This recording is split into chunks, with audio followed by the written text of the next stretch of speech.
పుట్టగానే మరణం ఎప్పుడొస్తుందో రాసిపెట్టి ఉన్న ఒక బాలుడు మరణాన్నే ఎదిరించి నిలబడ్డ కథ ఇది.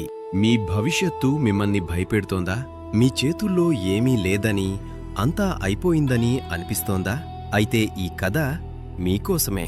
పరమశివుడి మీద నమ్మకంతో యముడినే వెనక్కి పంపిన ఒక గొప్ప భక్తుడి గాథ ఇది.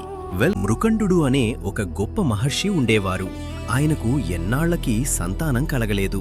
సంతానం కోసం ఆయన పరమశివుడి గురించి ఘోరమైన తపస్సు చేశారు.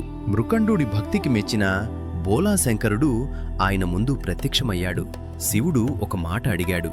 మహర్షి, నీకు ఎలాంటి కొడుకు కావాలో కోరుకో. 100 ఏళ్లపాటు జీవించే సామాన్యమైన తెలివి ఉన్న కుమారుడు కావాలా, లేక కేవలం 16 ఏళ్లు మాత్రమే బ్రతికే మహాజ్ఞాని అయిన కుమారుడు కావాలా అని అడిగాడు. మృకండు ఒక్క క్షణం కూడా ఆలోచించలేదు.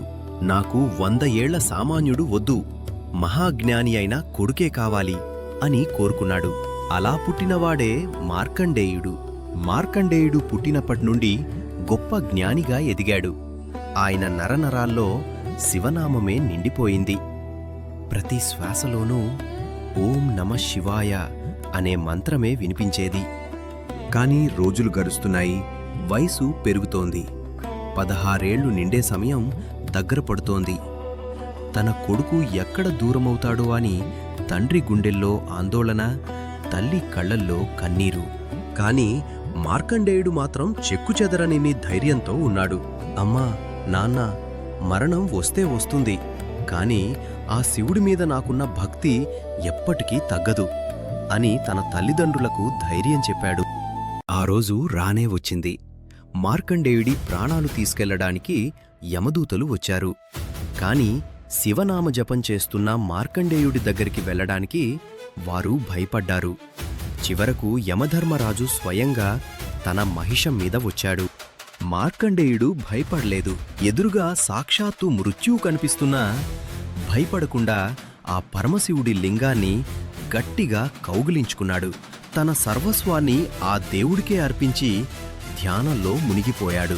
యముడు తన పాశాన్ని విసిరాడు. ఆ పాశం వెళ్లి మార్కండేయుడి మెడకే కాదు, అతను కౌగిలించుకున్న శివలింగానికి కూడా తగిలింది. అంతే, ఒక్కసారిగా భూమి కంపించింది. శివలింగం పగిలింది. అందులో నుండి ఉగ్ర రూపంలో ముక్కంటి అవతరించాడు. నా భక్తుణ్ణి తాకే ధైర్యం ఎవరికి ఉంది అంటూ శివుడు గర్జించాడు. తన శూలంతో మరణానికి అధిపతి అయిన యముణ్ణి సంహరించాడు. మార్కండేయుడి ప్రాణాలు కాపాడి అతనికి చిరంజీవిగా ఉండే వరాన్ని ప్రసాదించాడు. అంటే మరణం లేని అమరత్వాన్ని ఇచ్చాడు. అందుకే మార్కండేయుడిని మనం ఇప్పటికీ చిరంజీవిగా కొలుస్తాం. చూశారుగా, మన జీవితంలో కూడా భవిష్యత్తు చీకటిగా కనిపించినప్పుడు, మనమీద మనకే నమ్మకం పోతున్నప్పుడు ఈ కథను గుర్తు చేసుకోండి. మీ నమ్మకం నిజమైతే, మీ భక్తి నిజమైతే, ఆ దేవుడు ఖచ్చితంగా మీ పక్కనే ఉంటాడు. మార్కండేయుడు మనకు నేర్పిన పాఠం ఒక్కటే: మరణం శరీరానికే కాని మన ఆత్మకు, మన భక్తికి కాదు. మీ భయం పోవాలంటే ఆ శివుణ్ణి నమ్మండి. ఎందుకంటే భక్తి ముందు మరణం కూడా తలవంచాల్సిందే.